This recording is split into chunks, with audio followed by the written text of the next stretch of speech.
Hello there and welcome to the latest Blood Red podcast from the Liverpool Echo. I'm your host, Jeremie, joined today by Paul Gorst. How are we, Paul? Good, yeah. We thought it might be sort of winding down, didn't we? But we've had quite a little bit of news to get through today. Yeah. So, good. Yeah, I think it should be quite a lively podcast. Plenty to talk about. Some incomings, maybe some outgoings. Well, some certain outgoings and maybe some incomings as well. Plenty to reflect on.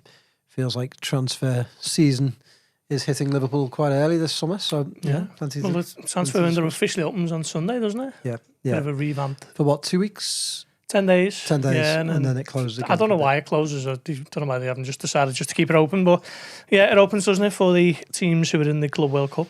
But that doesn't exclude the ones who aren't. So maybe we'll see something happen next week. It's going to be interesting, yeah. We are live on YouTube, so if you'd like to ask a question, chuck it in the comments. I'm keeping an eye on them, so I will. I'll ask them as we go.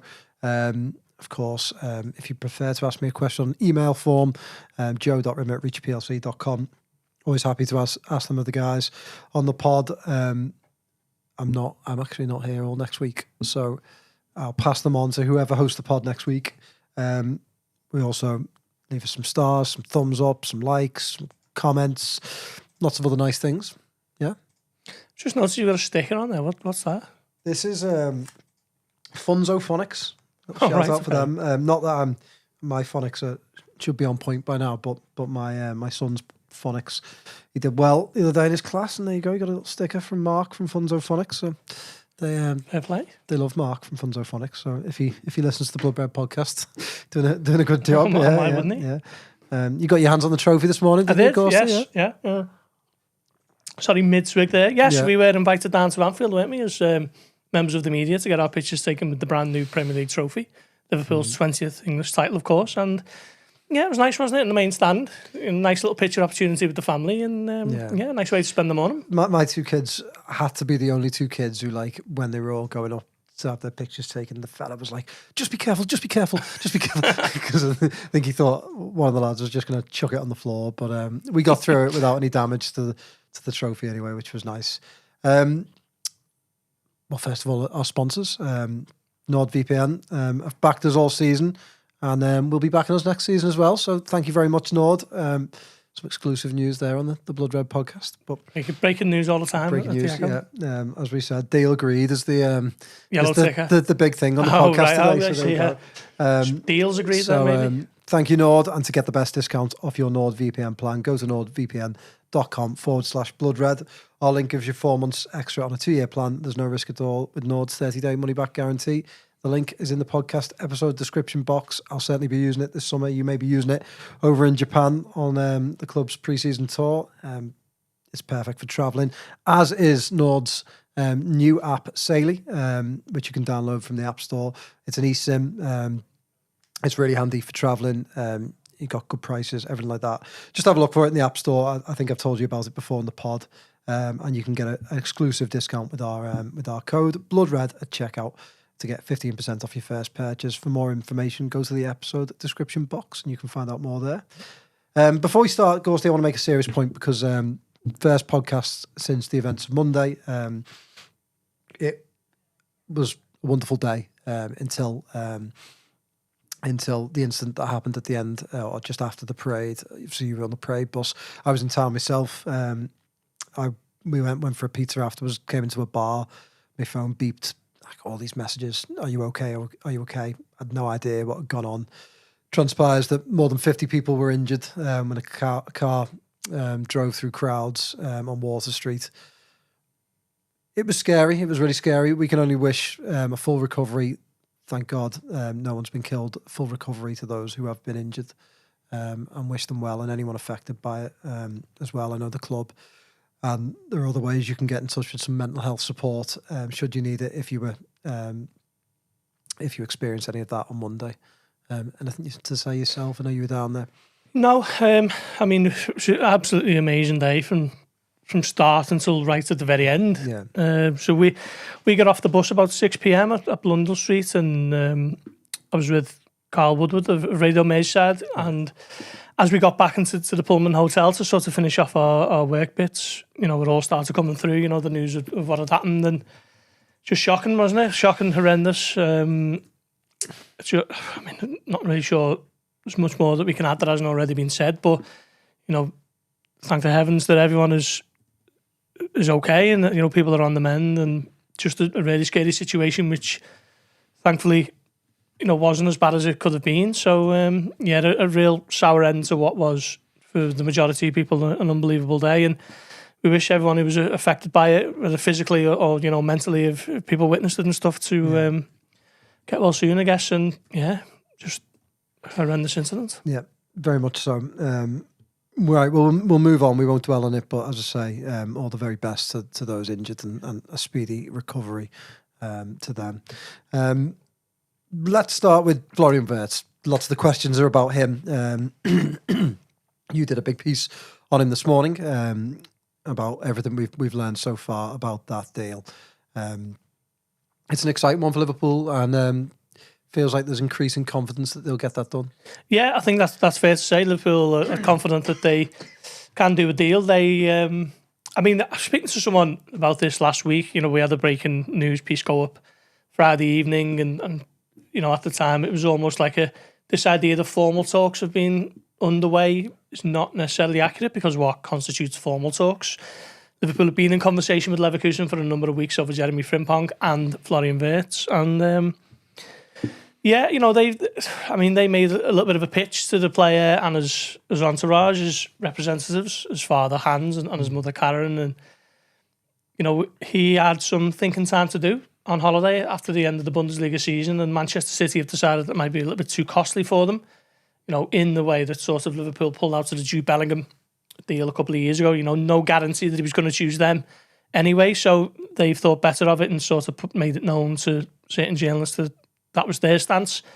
And then Bayern Munich were informed 7 days ago from the Wirtz family that he's favouring a move to Liverpool. So Liverpool now are pretty much the only horse in the race, and it's about getting the deal over the line with Leverkusen. That doesn't necessarily mean that it's going to be straightforward and easy because of the size of the deal. It's going to be a club record agreement, whatever it comes to. There's a bit of conjecture over what constitutes Liverpool's club record signing. They bought Virgil van Dijk in 2018 for 75 million. They got Darwin Núñez for an initial 64 million in 2022 with 21 million pounds worth of add-ons. So I think, if we're being pedantic, possibly Núñez is the club record. But either way, a deal for Wirtz will sort of smash through both of those fees, and that means that as a result it could take time, because this is Liverpool sort of in uncharted territory. Making deals upwards of 100 million for players is not something he made a habit of, is it? Something he'd never done, in fact. So, Liverpool ideally would like to sort of get it over the line and get it done. But I think they are prepared for some real hunkering down and negotiations. So Sporting Director Richard Hughes, who was described to me this week as the best in the business by someone, very close, he's taking the lead and he's liaising with Simon Rolfes, who's his Bayer Leverkusen counterpart. So wheels are in motion, and now I guess it's just a case of seeing if they can thrash out, the sort of financing that works for both clubs. Well, just as we spoke, David Ornstein's put out a story saying that Liverpool have made £130 million, €130 million bid. That's with add-ons included. So, as you reported this morning, Liverpool have been in talks and are looking to get that deal done. It's a huge show of ambition, isn't it, from Liverpool? And you mentioned Richard Hughes there, and I think we're starting to see, we'll talk Trent shortly, but obviously the contracts, Trent, some of the bits and pieces and things getting done.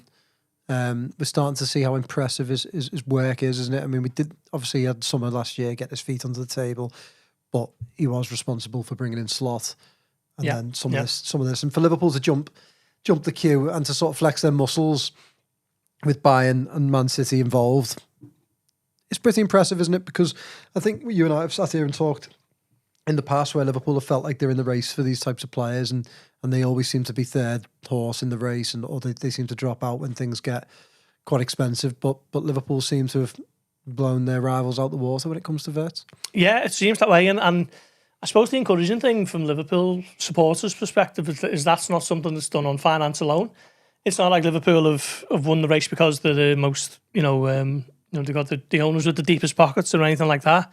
It's very much a sporting thing that they've been able to convince Florian Wirtz to not only, move out of his homeland, but snub the biggest club in his country, Bayern Munich, I guess. And we've seen so many players follow that path. So many players. So it's not an easy thing to do to beat Bayern Munich for these German players, because you see them do it, don't you? No, you look at the amount of players who they've sort of taken from under the noses of their biggest rivals for years. Going back to sort of Mario Götze back in 2012, Robert Lewandowski, Michael Ballack before that. Michael Ballack, they've done it for decades and decades, haven't they? And I think the feeling at Leverkusen was that if they were going to lose him reluctantly, they'd prefer him to move to England in the Premier League, where the clubs, there's a bigger financial spread across the clubs, so there might be a little bit of a bidding war, but also taking out the elements of him joining a direct rival, so they are weaker and Bayern Munich are stronger for next season. So, Bayern, however Liverpool have managed to do that, have basically nudged ahead of them.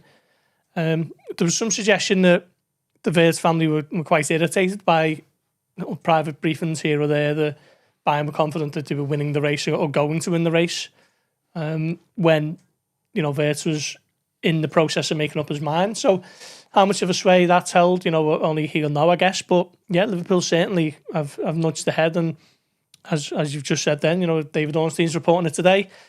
Liverpool increasingly confident that they will get their man. The other thing in this for me anyway is the manager or the head coach, and I think about Klopp was always a sort of great selling point for Liverpool. He would get involved, would need to get deals over the line, and lots of players wanted to work with him.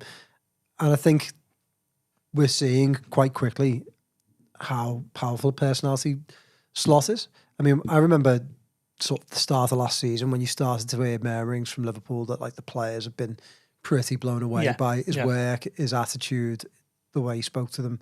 And I think over the course of the season that those rumours have proven to be true. Lots of us have been impressed by the way he talks, his tactics, the way he behaves, the way he represents the club. And then there was lots of reports, wasn't there, in Germany that when he pitched to Wirtz and company pitched to Wirtz, that he blew company out the water. And it shouldn't really be a surprise. He's a much more experienced coach, but companies are much more... He's a bigger name, isn't he, in terms of his playing career. So, again, seeing the strength of Liverpool's manager. Yeah, 100%. It's something I wrote in one of my Blood Red columns recently, this idea that what Slot has done this season should be almost like an extra string to the bow of Liverpool this summer when they're recruiting players, because football's a small industry and players will talk. So, all someone has to do is reach out to someone else and try and get a little bit of a steer on how he deals with things and stuff like that. And the thing that's always come back to me is how detail-oriented he is, working with players, whether it be Trent Alexander-Arnold, trying to sort of improve his defending last summer when he come in, or sort of working with Mo Salah to get the absolute best out of him, or, sort of letting it know, let it be known to Virgil van Dijk, sort of how he's perceived within the squad and how to carry himself and all that sort of stuff. It just seems like he works with these players on a very specific, tailored basis. And I'm sure when Florian Wirtz has heard the plan that's going to be outlined for him, he's been delighted with it. Because they're not going to be spending this type of money to bring someone in and then say, we'll figure it out as we go. And, they will have a very detailed plan for how they want him to operate in his most favoured position, make him feel most comfortable. When you're spending this sort of money, you need them to deliver and pay you back. And that ultimately is what has won the day. And maybe Bayern were a little bit relaxed about the situation because they felt they had it in the bag, and Liverpool have managed to pounce. I'm not too sure, but either way, it's a big sort of feather in the cap of Richard Hughes and Slot that it looks like Wirtz is going to be coming in. It's going to be an exciting summer, isn't it? I mean, there's no two ways about it. I was looking back earlier at some of Liverpool's biggest summers in terms of transfer spend, and obviously, you can sort of do the way money's translated. There was big summers under Houllier and Benitez as they revamped their squads, and transfer fees have obviously grown with inflation. But Liverpool's biggest summer, the summer of 2018, when you saw Keita come in, albeit that deal was agreed the year before. Alisson, Fabinho, Shaqiri, Fabinho, and Fabinho obviously was a quick signing, wasn't he? He signed around this time, wasn't it? Just after the Champions League final. And already you're looking at this thinking, well, Frimpong 30 million, upwards of 100 million for Wirtz, and I don't think they're going to be done there, are they? I think this is going to be a real big summer for Liverpool. But the difference to me this time is they're doing it from a position of strength. Those are the times we've talked about. 2018, Benitez, Houllier, the summers I remember from them were really at the start of their projects. I know this is the start of Arne Slot and Richard Hughes, but Liverpool were trying to get back somewhere. Now they're the Premier League champions and they're trying to go again, which is interesting, isn't it? Yeah, 100%. You know, Slot came in last year and he was talking about taking the time to figure out what he had to work with. And I think over the season, whilst they just happened to be winning the Premier League by 10 points, I think it finished in the end, didn't it? He's been learning about the squad and learning what needs to be done, and it speaks to how good a coach he is and how good a man manager he is, that he's managed to bring out these sorts of performances for a squad which, whilst very good, was still a little bit imperfect in places. You know, Liverpool haven't really had a proper number 9 all season. Between Diogo Jota and Darwin Núñez, they've had 11 league goals, which is not a big return, is it, for two forwards who've been leading the line for the Premier League champions. We know left back is a little bit of an issue that they're going to look at. But I think now, we're going to come on to it, aren't we, with Trent? But they're getting £10 million off Real Madrid for Trent. They could sell Queeve Kelleher, who's going to be third choice goalkeeper, for 20 million. And then that is essentially paid for Jeremie Frimpong. So then you're looking at it thinking, well, there's no money actually being spent there. The rest of it is all still accounted for, and then that could be used for Wirtz. Then what happens with Darwin Núñez? Maybe Tsimikas moves on if Kirkesh comes in. A lot of plates being spun, but I think, struggling to remember a time when it was as exciting as it is now in terms of going into the summer on such a high. Salah and Van Dijk tied down for 2 years. Looks like a couple of big names on the way at least, and they're going to go into it as Premier League champions. It's certainly, the last 5 years anyway, the most exciting period, I'd say. Definitely. Few questions then. A couple of comments first. The Grim Reaper has asked, has Doyle been transferred to the St Helens Star? He's on the transfer list, but unfortunately we haven't got that deal over the line. You're asking too much for him, I think. Yeah, just on a normal Lou day today is Doyley, and then I think he's in next week. And then he does go on his Doylecation, doesn't he, for 3 weeks. Doyley always takes 3 weeks off in the summer, so he disappears, so you won't be getting much of him on the pod. Is he in on Monday? Yeah, he's in on Monday. So you'll get your daily. Something to look forward to. A dose of Doyle on Monday, and then after that. Suggest Doyle and the Grim Reaper are kindred spirits. Yeah, I would think so. I think that they get on well. They share a lot of interest, don't they? So they've got a lot in common. And then Mike from New Zealand. I just like this comment. Mike said, after many years of listening, this is the first time I'm watching your podcast live. I live in New Zealand. 12:30 in the morning. I'm waiting for Wirtz news. So exciting times, and thank you, Mike, for tuning in. It's going to be a very exciting summer, but thanks for your support. Right, question from Julian Baxendale. Friend of the pod. It's friend of the pod. Do you think Wirtz is bad news for Szoboszlai? 30 million offer on the table. 130 million, sorry. No, I don't actually, because when Liverpool played Brighton last week, Slot used Szoboszlai in a deeper role.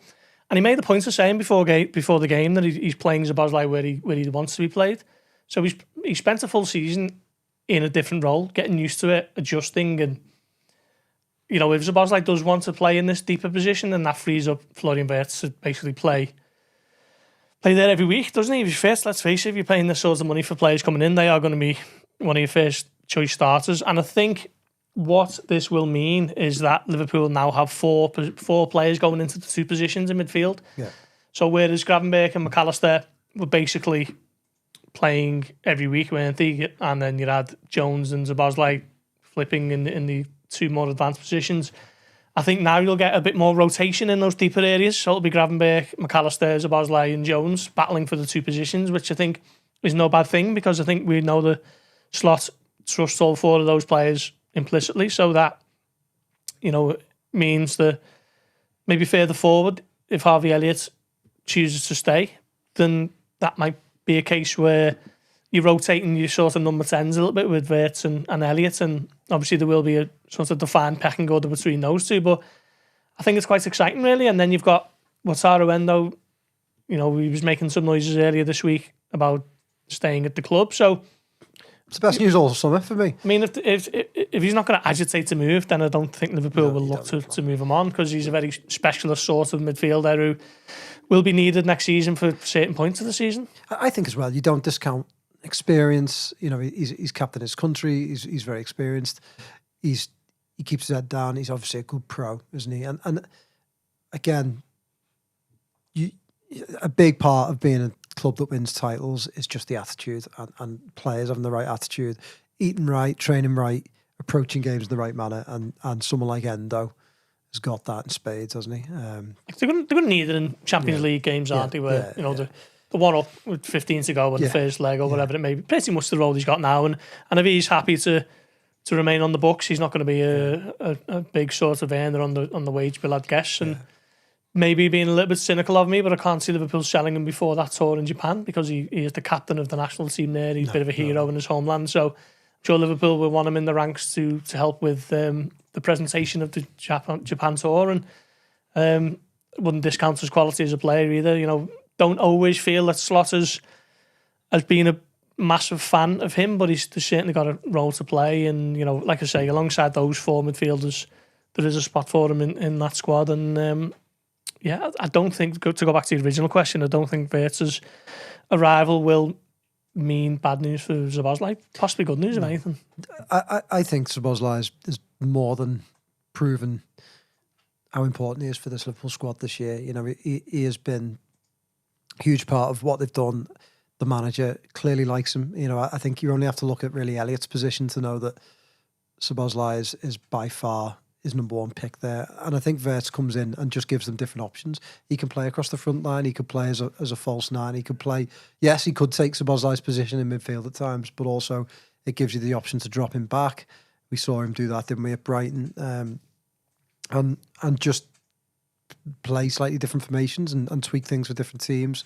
So I think Szoboszlai is very well established in this Liverpool team. The manager clearly likes him, and I think as well Liverpool need his physicality. It's obviously can tackle. We know he can press well from the front, but he's not going to offer the same height and physicality that someone like Szoboszlai does, and that is very, very important. And I think that's why he was picked ahead of Elliott a fair bit, because he offers that. So I don't think it really affects him that much, other than that he might rotate a little more next season, which we found out that I think Liverpool need in different competitions. So, another question is asking what Liverpool look like in terms of strikers. If Wirtz signs, do we still sign a striker? With the standard of available strikers not great and overpriced, or do we play Wirtz there like Bobby?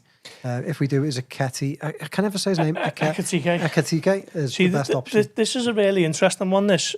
I don't know what the answer is, because I think I might have mentioned on this pod recently, but there was a statistic that jumped off the page for me with Florian Wirtz that since the start of the Bundesliga, over the last two Bundesliga seasons, he's won the ball back the most in the final third, which sounds a little bit of a sort of in the weeds statistic, but that is Roberto Firmino-esque, isn't it? That is the sort of high pressing that Slot loves, and does he operate as a bit of a false nine in the manner that Luis Diaz did at times? Roberto Firmino-esque. He's the sort of archetypal false nine, isn't he? Pretty much invented the position, certainly at Liverpool in the last decade. Does Florian Wirtz fill that role? So does that negate the need for a centre forward? There's a lot of unanswered questions about that, and I don't think we'll know really until maybe pre-season, when we see how they line up, and maybe we can sort of speak to Arne Slot a little bit more about what he might like. I think they will move on Darwin Núñez. It's becoming a little bit of an open secret now, isn't it? Not sure what happens with Diogo Jota. Sort of up in the air, that one. I think they'll keep Gakpo. I don't really buy this buying speculation. And they are looking to get Luis Diaz to a new contract. So will they look to will Núñez's sale sort of accelerate a move for a striker? it all depends on how they see Wirtz fitting in. I think my hunch is that they sign a striker if they sell Nunes, and when they sell Nunes. But I wonder whether Wirtz, Frimpong, and then possibly Kerkers, they get those deals done because they're ones that they want regardless, and then they start moving people out and reacting. So, if there's Saudi interest in Nunes, then you try and get that over the line, and then you move for whoever is a replacement. I mean, at Liverpool, do they see this Wirtz fee as maybe less than it's looking because they're going to earmark the Nunes money just to go towards that? It's all sort of unknowns at the moment, aren't they? Or are they just thinking it's about time we made a huge splash for a player that we desperately want and have just whatever happens after that happens? It's difficult to tell really, but it's a bit out of the ordinary for Liverpool to make a move like this. See, I don't think it is though massively, because I think this is kind of FSG's model in the sense that they didn't spend much last summer. They do have 1 in 3 tends to be a bigger summer, and I think they do commit funds to players that they think they'll look at Wirtz, won't they, and go, well, we want him for 10 years or whatever, so that fee is just covers us for the next 10 years. So I think they'll look at it like that, but I think I wouldn't expect if they spend big this summer, I wouldn't expect next summer to continue. I think Liverpool very much try to get deals done as and when they're available, and they try and get players in place. Because I was looking at those when I was looking back at their big spending summers. You would see like a big spend and then a couple of years of I think they spent big, then they bought just Elliott, didn't they? And then they bought just so 2017 was Salah, Oxlade-Chamberlain, Robertson. So they bought Van Dijk at the Christmas, didn't they? And they did sell Coutinho at the same time as well. And then they had a big summer in 2018, then a quiet summer in 2019. 2020 they did sign a couple of players. Thiago, Jota and Tsimikas. And then a quiet summer again the following year. And then we've seen that. They had obviously a big summer in 2023 when they signed the midfield players. Quiet summer again last season. So this year I think is probably their big summer. But you can definitely think that they'll be looking at that squad and going, there's going to be 5 or 6 outgoings that we can bank money for. I mean, as you say, Kelleher, they'll know enough interest is in him to get their money for him. You take your 10 million for Trent. Do they sell Tsimikas? Probably, possibly. Nunes, certainly. And last summer they would have moved Diaz on, wouldn't they? I think, and bought Gordon. Had things materialise. So I think there's an element of like you plan ahead with your Wirtz and then you're opportunistic with other players. So it's a good way of looking at it. I think it's funny if you look at like Liverpool versus Chelsea, for example, in the last 5 years. I think if you looked at every Liverpool team, it'd be broadly the same sort of 5 or 6 players, and Chelsea's would be maybe 1 or 2 sort of there throughout those sorts of games. So Liverpool, when they do spend big on Van Dijk, on Alisson, it tends to be continuity, and they tend to stick around. They tend to be big hits first and foremost, which is just half the battle, isn't it? If you look at Van Dijk now, he's just signed a new 2-year contract, hasn't he? So by the time he leaves, he will have been at Liverpool. If Liverpool would have had their way, that would have taken him up to 10 years of service, but it'll be 9.5. So for a 75 million outlay, transfer fee wise, it's not a lot, is it, per year when you boil it down like that? And the same with Salah. Even less with Salah. It's going to amount to, obviously, the wages makes it an entirely different sort of investment. But when we're just talking transfer fees, if Mo Salah leaves in 2027, and Liverpool have paid an average of 3.6 million a year for him, in terms of transfer fee. So, it does tend to be the way they operate. Yeah, and talking about goings, I mean, Liverpool announced this morning that they've agreed a 10 million deal with Real Madrid for Trent to move there on June 1st. It feels like Liverpool have absolutely had Madrid's pants down on this. I mean, 10 million for 2 weeks essentially, or sorry, 3 weeks. Yeah, I mean, it just shows how desperate Real Madrid are to get him in for the Club World Cup, and it also shows how lucrative winning the Club World Cup is now. It's obviously revamped, and Liverpool obviously nowhere near it, so I can understand if people aren't too familiar with the format, but it's basically been revamped into like a worldwide Champions League almost, hasn't it? And it's going to be a month long in the United States, and I think upwards of £100 million for the prize winner, in the same way a Champions League is. So Real Madrid have obviously felt that it's an investment that's going to be worth it in the long run, and let's see what happens. They play Al Hilal on June the 18th, which is their first game.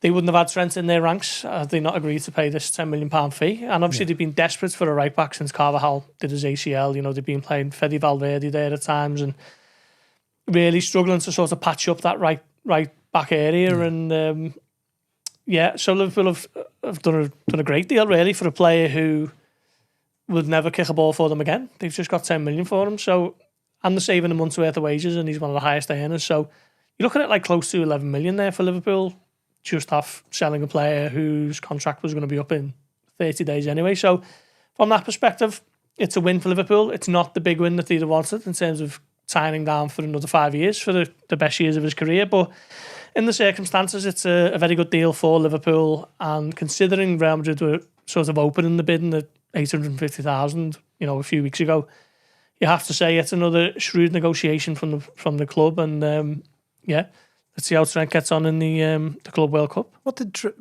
Real Madrid bid at Christmas to have him for 6 months? So it never actually got as far as bidding.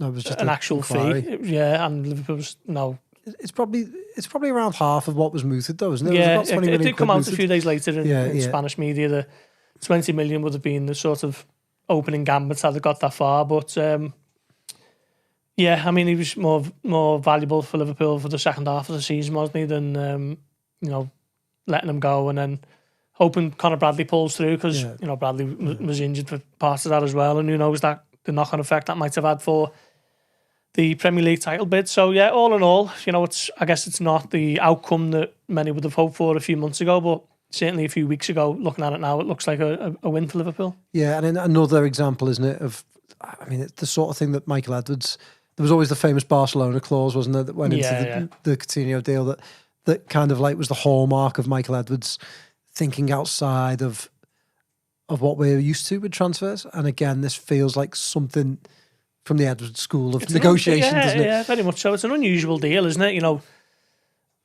A player going at the beginning of June for a transfer fee when he's out of contract in 4 weeks.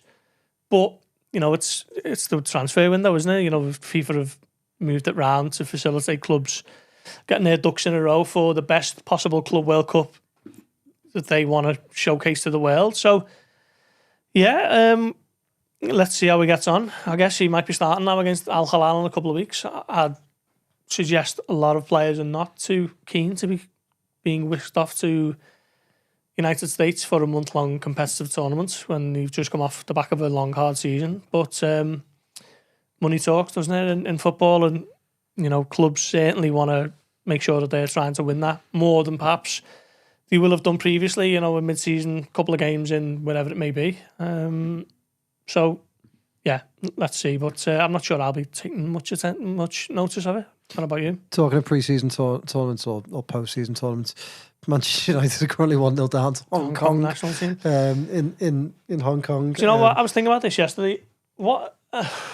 Obviously, the Jim Ratcliffe school of, what's the word? Basically, trying to claw back some lost millions from the absolute disaster of a season that they just come off in the Premier League.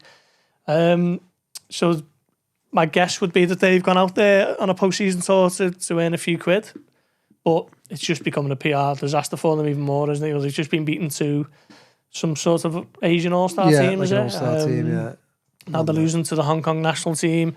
Amad Diallo's got himself caught up in a bit of a kerfuffle with the supporters there, who were apparently abusing his mother, and just more bad PR for a club who just lurched from one crisis to the next, and it doesn't look like it's going to end anytime soon either for United. Yeah, this is a team, by the way, that includes Højlund, Garnacho, Fernandes, Casemiro, Evans. I know he's a bit older. But, it's not entirely made up of youngsters. No. Like you say, every time I look at United and think of the way Liverpool ran and the way Man United have ran, it is just night and day, isn't it? It's the culture, isn't it? We look at, was it Anthony tweeted something. Obviously, he's still a United player, currently on loan at Real Betis, and he posted something on Instagram, almost mocking them, didn't he, the other week? And it's just sort of like, this just wouldn't happen in Liverpool. Anything like that would just get dealt with internally, and you wouldn't really hear about it ever again. United just go from one, crisis to the next, almost day to day. And I guess that is the size of the club, when there's that much interest on them. But it's just remarkable. What interest have the players got in coming off the worst season in many of their careers, and then getting told, right, now we're off to Hong Kong and Malaysia for a couple of meaningless games, and you're going to like it and lump it, and it's just, whatever happens, whatever is happening there, long may it continue, I guess, from Liverpool's perspective. Yeah, certainly.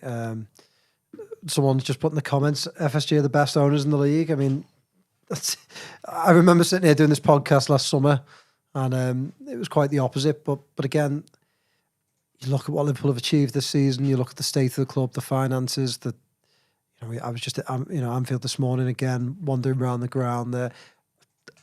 I think that is 100% correct.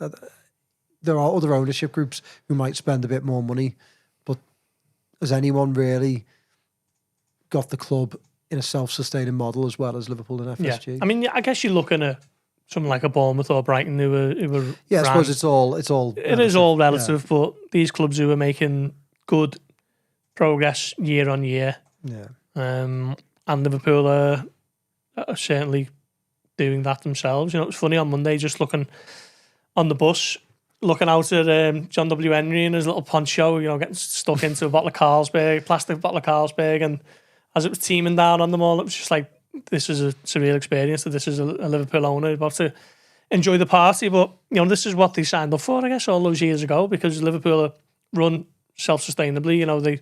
The owners don't take money out the club in the way that others might do. The Glazer family, for example. They're in it for, I guess, days like this, and, obviously having Liverpool as a sort of blue chip part of their catalogue. And, we are seeing the fruits of their labour, I guess, this summer. It's great to see that even John Henry can't get better than a plastic bottle of Carlsberg. That's what they serve at Anfield, and that's what they serve on the club sponsors. Bus. So you gotta like it or lump it. He's not swigging the champagne, is he? No, he was doing that on Saturday, I believe. Fair enough. In a what's the word? In a very luxurious city centre restaurant. Yeah. Can you tell us any more about, obviously, Anfield on Sunday, the tour bus on Monday? Obviously, you were in the bus ahead of the players going along. Waved to you, Gorsty, but you didn't wave back. You could have looked harder. I'm too busy getting stuck into my Carlsbergs. Did you get a Carlsberg as well? I had a few Carlsbergs. On shift, yeah. Intro juice, as journalists refer to it as. But Tom Guerna said some exciting stuff, didn't he? I mean, there was lots of high profile FSG bods in town, but it was real celebration. Neil Jones, formerly of this parish and formerly on this pod, saw him on the pitch afterwards, which was great to see.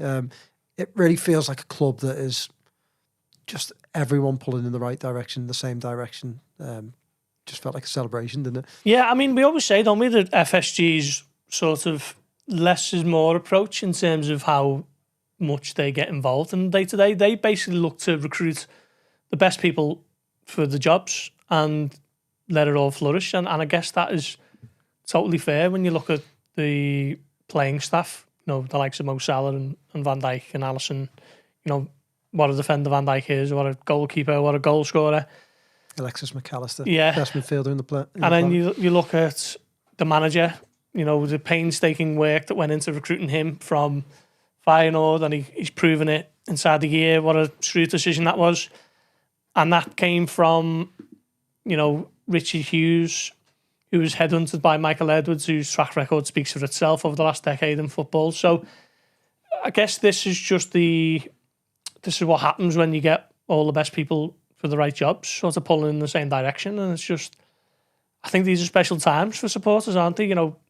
Summer of Premier League champions, and still this idea that there's room to grow, room to develop, room to improve, which 5 years ago was maybe not necessarily there when you looked at what that team had achieved over Champions League and then winning the Premier League.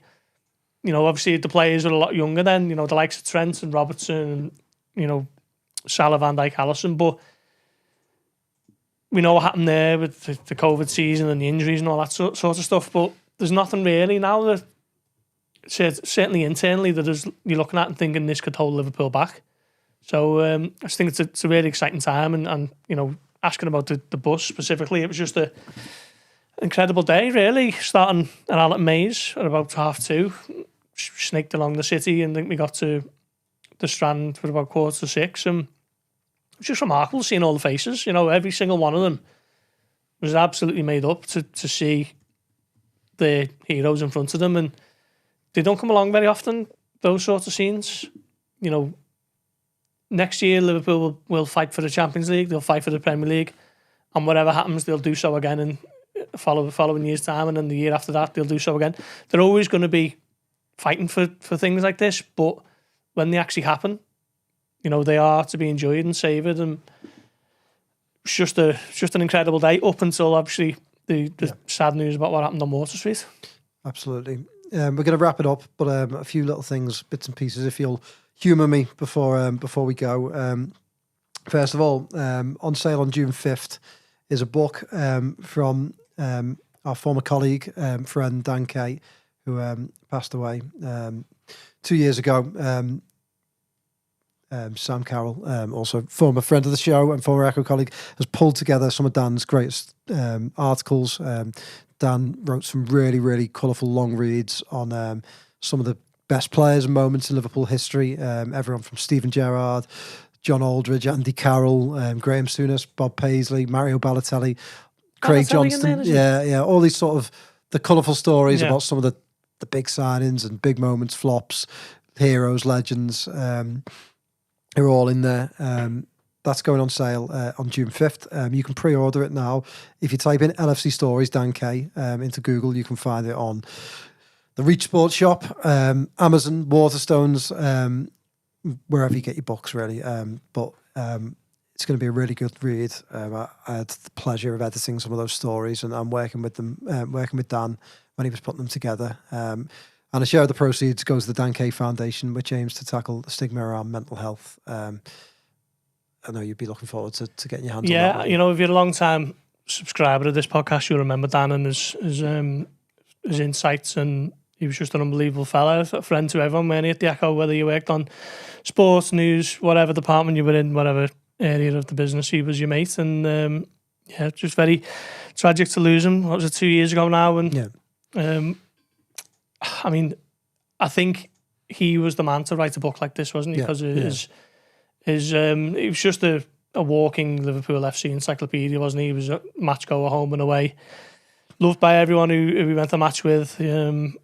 Just a great man, and we miss him every day. And I must admit, as we were going along the Strand last week, I did spare a little thought for Dan, just thinking how much he'd have loved that day, you know, wherever he would have watched it, whether it had been town or possibly the Chilwell Five Ways.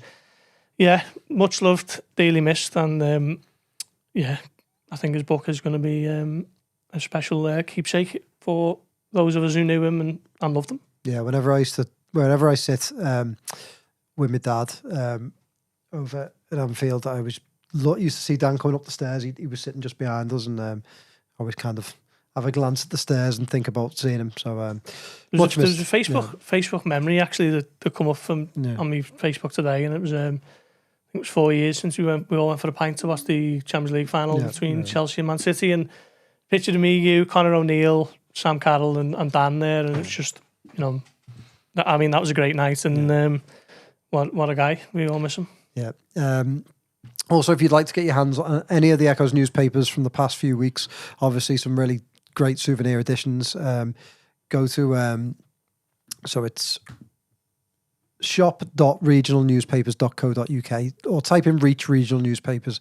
It'll take you to the shop there. You can filter it by Liverpool FC or by the Echo, and you can pick up them. They have worldwide delivery, so wherever you are in the world, if you want to get your hands on a paper, I do still get emails and DMs and stuff like that asking us how to get a hold of them. So they're all there, and you can order them. Some of the specials the guys wrote. Or you can go to the Reach Sports shop. That's a different shop. It's called the Reach Sports shop, and you can get hold of programs, magazines, everything like that, because Reach helps produce the Liverpool FC's official program. So you can get hold of them there.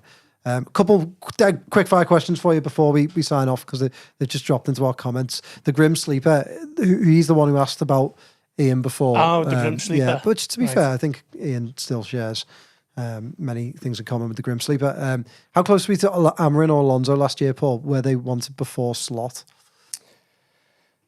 No. I mean, certainly with Alonso, he ruled him out. He ruled himself out of the running before the sort of bulk of the legwork had really got underway for Liverpool. So not close with Alonso. I think Amarin was considered at one point, but it was always a case of from quite far back, if that makes sense, before anything had really been started to put in place. And I think there was some concern that he played three at the back. And as we've seen at Manchester United this season, he is not for turning, is he, with that particular system? No. So, Slot very much, first in the running. And, I think he told us last week, actually, that he made it clear to his agent, Rafaela Pimenta, that if there were any others being considered for the job, then he didn't want to be in the running himself. So, he was number one, and what a decision it's turned out to be. Yeah, and Adam Burns said FSG are not the best owners in the league, but as things stand there with transfers, they're doing the job for once. I would argue it's things like that make them the best owners in the league to me. And if there's someone better, then who is it? Because that is a big decision that we've seen many clubs get wrong. There has to be more to judging the ownership of the football club you support than just what they spend in the transfer market. No. There's 101 different facets to running a club well. And if they don't spend like Chelsea, so be it. They don't play like Chelsea either, do they? No. They play a lot better. So would supporters want... I mean, we have this all the time. The supporters want them like Manchester United, just throwing more good money after bad every summer and just finding themselves in worse and worse positions. But that's a debate for another time, I guess. Don't want to go on to that topic too heavily because it feels like everyone's in a nice little mood at the moment. Yeah, let's keep it that way. I'm sure we'll be having that debate at some point over this summer. We always do. Thank you for tuning in. We'll be back next week on Monday. We've also got Liverpool.com podcast coming out over the weekend, so look out for that. Otherwise, back on Monday. You in on Monday? Yes. Yeah, so Ian, Paul will be here. All your favourites, other than me. Potentially Kiefer as well. It's getting better. It's getting better all the time. Right, see you then. Ta-ra.